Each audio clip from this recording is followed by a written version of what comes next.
आप सभी को करवा चौथ की बहुत बहुत शुभकामनाएं। करवा चौथ का त्यौहार सभी सुहागिन महिलाओं के लिए बेहद खास होता है। इस त्यौहार पर महिलाएं पूरे दिन व्रत करती हैं, कथा सुनती हैं और रात को चंद्रमा को अर्घ्य देकर व्रत को पूरा करती हैं। लेकिन जब भी महिलाएं चांद को देखती हैं तो इसे सीधा नहीं देखा जाता, बल्कि इसके लिए अलग अलग जगह पर अलग अलग तरह से चंद्र पूजा करी जाती है।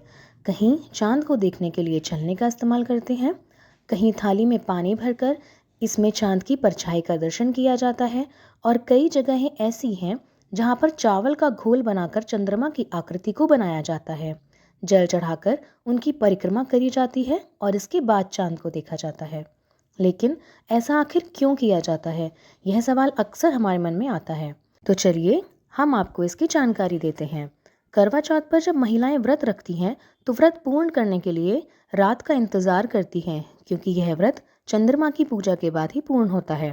परंतु इस दिन चंद्रमा की पूजा में यह सावधानी होनी चाहिए कि हमारी नज़र सीधे चंद्रमा पर ना पड़े। इसके पीछे एक पौराणिक कथा है। ऐसा कहा जाता है कि एक बार चंद्रदेव अपनी सुंदरता के अहंकार में आकर भगवान श्री गणेश के रूप रंग का उपहास उड़ा रहे थे।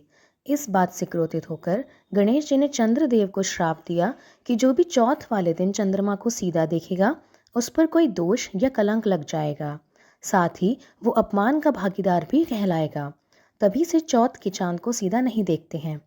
एक अन्य कथा के अनुसार एक बार राजा दक्ष प्रजापति ने चंद्रमा को श्राप दिया था कि वह क्षीण हो जाएंगे और उनके दर्शन करने वाले पर कलंक लगेगा। चंद्रमा की प्रार्थना सुनकर भगवान शिव ने इस श्राप की अवधि को केवल एक ही दिन का कर दिया, जिससे कार्तिक मास की चतुर्थी के दिन चंद्रमा के दर्शन सीधे न करते हुए उनकी पूजा पूर्ण करने की परंपरा शुरू हुई। चंद्रमा को मिले श्राप के कारण महिलाएं करवा चौथ के दिन चांद को सीधा नहीं देखती, ताकि इसका सीधा प्रभाव उन पर ना पड़े। ऐसी भी मान्यता है कि छलनी के इस्तेमाल करने से जिस तरह हम चीज़ों को छानकर शुद्ध करते हैं, उसी प्रकार छलनी के माध्यम से करवा चौथ को पत्नी अपना शुद्ध प्रेम पति को समर्पित करती है और कामना करती है कि पति के जीवन की सारी मुश्किलें छनकर उसकी तरफ रह जाएं और सिर्फ खुशियां ही पति को प्राप्त हों।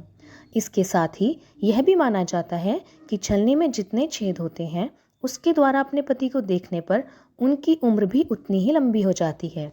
तो यह थी करवा चौथ पर छलनी से पति को देखने के बारे में प्रचलित कथा और मान्यताएं। उम्मीद है यह जानकारी आप लोगों को उपयोगी लगी होगी। जय जय श्री राधे।